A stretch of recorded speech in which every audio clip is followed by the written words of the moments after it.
Dino Thunder merupakan serial Power Rangers garapan Disney pada tahun 2004 sekaligus adaptasi dari Bakuryu Sentai Aba Ranger. Dengan kembalinya tokoh legendaris yakni Tommy Oliver yang kali ini berperan sebagai mentor sekaligus Ranger. Serial ini menjadi referensi terbaik kepada serial original pertama mereka yakni Mighty Morphin.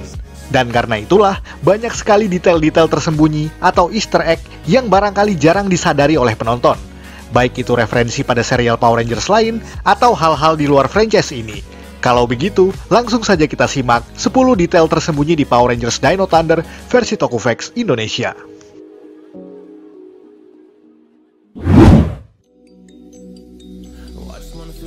Pakaian Tommy di episode pertama. Seperti yang kita sebut di awal, bahwa Tommy adalah mantan veteran Ranger legendaris.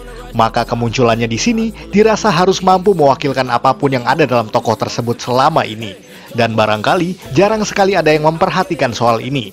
Dalam adegan episode pertama, Tommy mengenakan pakaian dengan kombinasi warna yang mengandung arti tersendiri, yakni celana hijau army, jaket putih dan kaos hitam, serta saat ia mulai menjadi guru di SMA Ripside, ia mengenakan kemeja dan dasi merah. Dengan tetap mengenakan jaket putih serta celana hijau army yang nyaris sama. Itu semua merupakan referensi dari warna Rangers yang pernah ia perankan sebelumnya, yakni Green Ranger, White Ranger, Zeo Ranger 5 Red, Red Turbo Ranger, serta kaos hitam yang merupakan foreshadow bahwa Tommy akan menjadi Ranger hitam di serial ini.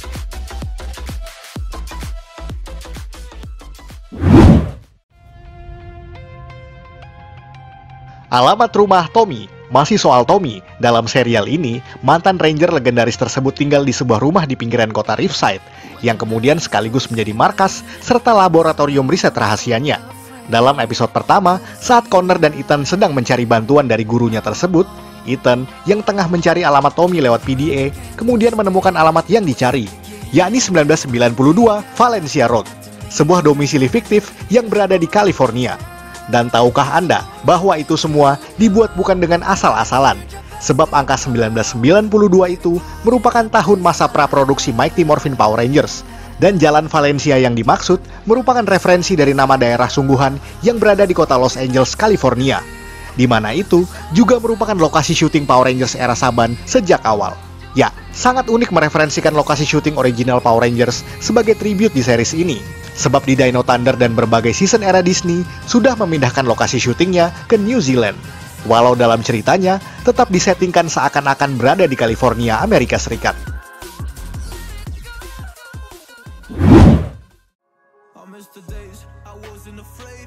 Batman. Dalam episode pertama ini, mungkin banyak sekali referensi menarik yang bisa kita temukan. Salah satunya adalah fakta berikut. Saat Connor dan Ethan memasuki rumah Tommy untuk pertama kalinya, Ranger merah ini menyentuh miniatur kerangka Tyrannosaurus yang diletakkan di meja ruang tengah Tommy. Dan ketika Ethan memperingatkannya untuk tidak sembarangan menyentuh apapun, Connor berkata bahwa Tommy hanyalah guru, bukan Batman. Dude, the guy's a teacher. Sambil tetap menyentuhnya dan akhirnya tidak sengaja membuka sebuah pintu rahasia. Mungkin terdengar sepele dan nyaris tidak ada artinya di sini. Akan tetapi, perlu diketahui bahwa aktor pemeran Connor McKnight, yakni James Napier, merupakan cicit dari Alan Napier, yang merupakan aktor pemeran Alfred Pennyworth di serial TV Batman pada tahun 1966.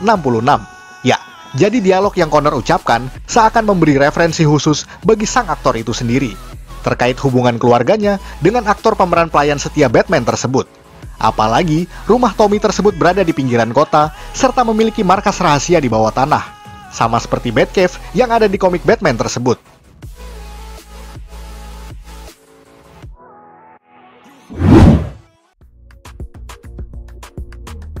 Saudara kembar Connor, ingat episode Legacy of Power? Episode ini menjadi tribute untuk seluruh Power Rangers, sebab di sini merupakan episode ke-500 dari seluruh episode yang ada di franchise ini. Dan saat mereka hendak memutar footage untuk Power Rangers Ninja Storm, Connor mengatakan sesuatu perihal Ranger Ninja tersebut secara familiar. Kenapa? Sebab ia punya saudara kembar yang bersekolah di Wing Ninja Academy. Hal itu pun bisa kita buktikan pada episode terakhir Power Rangers Ninja Storm, pada adegan penutup untuk season tersebut. Di mana saat ada penerimaan murid baru di perguruan tersebut, ada 3 murid yang datang terlambat. Dan tipikalnya sama seperti Shen dan juga kawan-kawan lainnya. Lalu perhatikanlah pria ini. Ya, dia adalah saudara kembar yang dimaksud oleh Connor. karena tokoh ini dimainkan sendiri oleh James Napier sebelum ia bermain di Dino Thunder. Bahkan Connor pun mengatakan bahwa kembarannya tersebut adalah murid yang bodoh. Nah, he couldn't even finish ninja school. He's like a total airhead. We're so different. Guys? Okay. Dwayne Cameron cameo. Tidak hanya James Napier, bahkan ada beberapa aktor lain yang bermain sebagai cameo, namun kemudian bermain juga sebagai aktor Rangers secara tetap. Salah satunya adalah Dwayne Cameron. Kita mungkin mengenalnya sebagai Tyson, Ranger Mercury di serial Operation Overdrive beberapa tahun setelah Dino Thunder. Tapi ternyata aktor asal Auckland tersebut sudah pernah bermain di serial ini, walau hanya sebagai peran kecil. Dalam episode yang berjudul Bully for Ethan, ada seorang berandal sekolah yang sedang bermasalah dengan Ethan sang Ranger biru, yakni pemuda yang bernama Derek. Dan Derek diperankan oleh Dwayne Cameron. Ya, barangkali memang agak susah ditebak, sebab tampilan dirinya yang sangat berbeda dengan Tyson di season Operation Overdrive.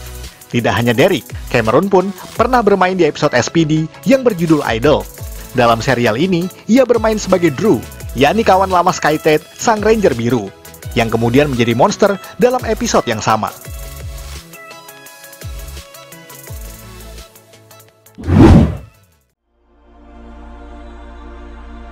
Antonia Preble cameo. Dalam episode The Passion of Connor, diceritakan Ranger merah ini tengah mengincar seorang siswi cantik bernama Krista yang ada di sekolahnya. Krista sendiri merupakan siswi sekaligus aktivis lingkungan hidup atas penolakan penggusuran sebuah pohon yang berusia ratusan tahun di sekolahnya. Dan tahukah Anda bahwa Krista juga merupakan calon pemeran Ranger di season berikutnya? Di episode terakhir SPD, ada Ranger dari masa depan yang bernama Nova Ranger, di mana sekaligus merupakan rekan Sam, sang Omega Ranger. Dan di akhir kemunculannya, secara sekilas ia dan Sam berubah ke wujud manusia sebelum memasuki portal waktu. Dan aktris pemeran Nova tersebut tidak lain adalah Antonia Preble, orang yang sama dalam peran Krista di Dino Thunder barusan. Tidak hanya itu, Antonia Preble juga bermain secara tetap di Power Rangers Mystic Force sebagai Claire, seorang gadis penyihir yang merupakan keponakan dari Udona, sang mentor mereka.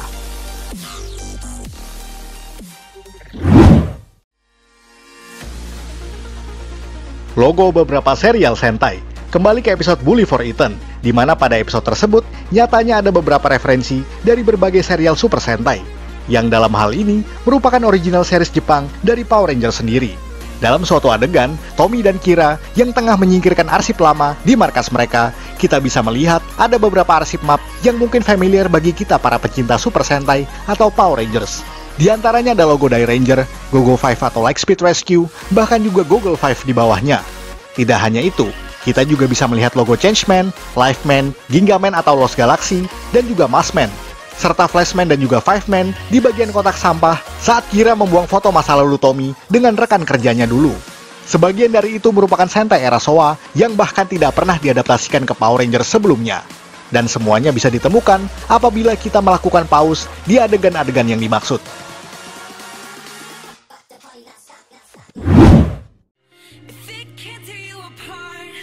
Bodyguard Lotor. Ingat episode Thunderstorm? Episode yang dimaksud merupakan kolaborasi antara Dino Rangers dan juga Ninja Storm dari serial prequelnya, di mana plot inti dari episode barusan ditandai dengan kembalinya sang musuh utama bagi para Ninja Rangers, yakni Lotor. Dan yang mengejutkan di sini, Lotor yang sebelumnya terperangkap dalam retakan jurang kemudian datang kembali dengan membawa dua bodyguard baru, yakni Izzy dan Paparazzi. Namun yang perlu diketahui bahwa Izzy dan Paparazzi adalah monster dari serial Aba Ranger yang dalam versi tersebut bernama Michaela dan juga Vova. Ya, dua jenderal monster ini nyatanya tidak dimasukkan ke dalam anggota Mesogok, yang sejatinya adalah musuh Dino Thunder, namun malah dijadikan monster untuk bawahan Lotor. Itu karena mereka banyak memiliki footage yang satu frame dengan Rije dan juga Janu, musuh berwujud manusia yang tidak mungkin dipakai footage-nya dalam versi Amerika.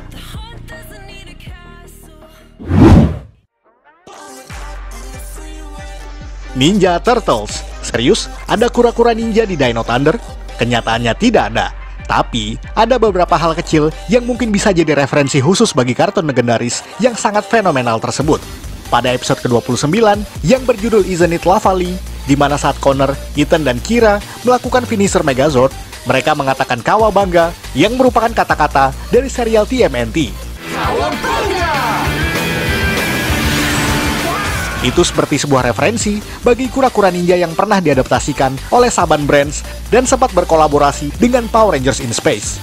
Apalagi dalam episode tersebut, mereka menggunakan Stegozord yang difungsikan sebagai papan selancar.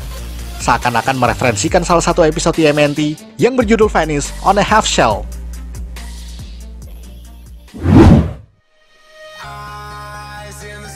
Power Morpher.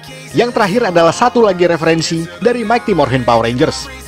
Di episode terakhir ini, Hayley merancang sebuah kendaraan trailer truck yang dinamakan Triceramax Command Center Truck. Kendaraan ini digunakan untuk menjangkau Pulau Fortress yang merupakan markas Mesogok, demi menyelamatkan Tren dan menyelesaikan misi terakhir mereka. Dan yang menjadi unik di sini, Hayley memanggil truk tersebut dengan sebuah remote control, yang jika diperhatikan dengan saksama akan cukup jelas terlihat bahwa itu merupakan redesign dari Power Morpher. Hanya saja ditambahkan semacam alat pemancar di bagian atasnya. Hal itu bisa dilihat jika kita melakukan pause di bagian yang tepat. Oh iya, Triceramax Command Center juga merupakan truk yang sama dengan yang ada di Ninja Storm, yakni Mobile Command Center. Hanya saja diwarnai ulang dengan tambahan beberapa detail yang nyaris membedakan seluruhnya dengan versi Ninja Storm.